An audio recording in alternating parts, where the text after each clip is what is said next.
শিক্ষার্থীদেরই ঠিক করতে হবে তারা কেমন ভবিষ্যৎ আর কেমন বিশ্ব চান। চট্টগ্রাম বিশ্ববিদ্যালয়ের পঞ্চম সমাবর্তনে এমন মন্তব্য করে প্রধান উপদেষ্টা ডক্টর মোহাম্মদ ইউনূস বলেছেন, সবাই সবকিছু মেনে নিয়ে গর্তের মধ্যে ঢুকে থাকলে কোনো পরিবর্তন আসবে না। ব্যবসা কেন্দ্রিক এই সভ্যতা টিকবে না মন্তব্য করে নতুন পৃথিবী গড়ার আহ্বান জানিয়েছেন নোবেলজয়ী এই অর্থনীতিবিদ। এই আনন্দ উল্লাস চট্টগ্রাম বিশ্ববিদ্যালয়ের পঞ্চম সমাবর্তন ঘিরে। এমন উপলক্ষের জন্য অপেক্ষা করতে হয়েছে ৯ বছর। শিক্ষা কার্যক্রম শেষ হলেও বহু গ্র্যাজুয়েটের প্রাণ পড়েছিল প্রিয় ক্যাম্পাসে।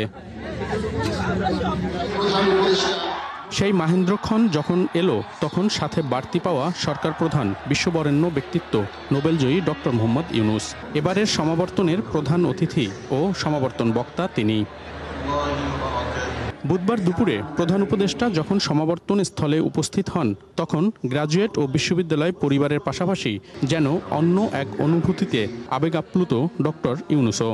কারণ এটি যে তারও বিশ্ববিদ্যালয়। এই বিশ্ববিদ্যালয়ের কাছে কৃতজ্ঞ, যেহেতু বিশ্ববিদ্যালয় আমাকে জায়গা দিয়েছিল এখানে আসার জন্য।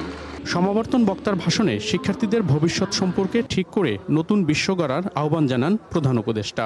বলেন, সবাই সবকিছু মেনে নিয়ে গর্তের মধ্যে ঢুকে গেলে কোনো পরিবর্তন আসবে না। নিজের মনের একটা স্বপ্ন থাকতে হবে, এটি আমার আবেদন, যে আমরা কি ধরনের বিশ্ব চাই, কি ধরনের সমাজ চাই।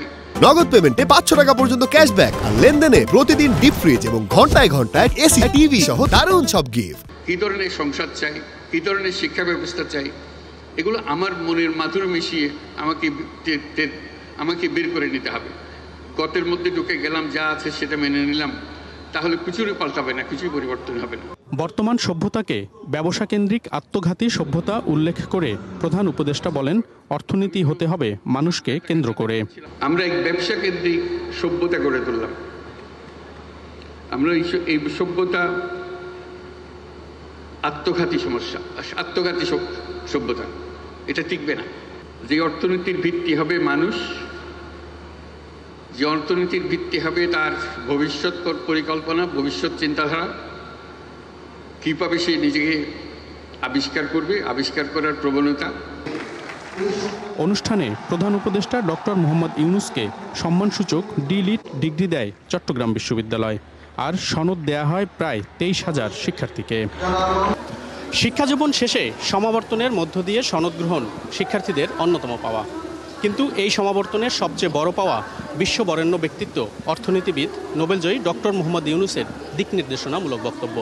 যে বক্তব্য শুধুই নতুন পথ দেখিয়েছে তা নয়, সফলতার নতুন স্বপ্নের বীজও বপন করেছে সবার মাঝে।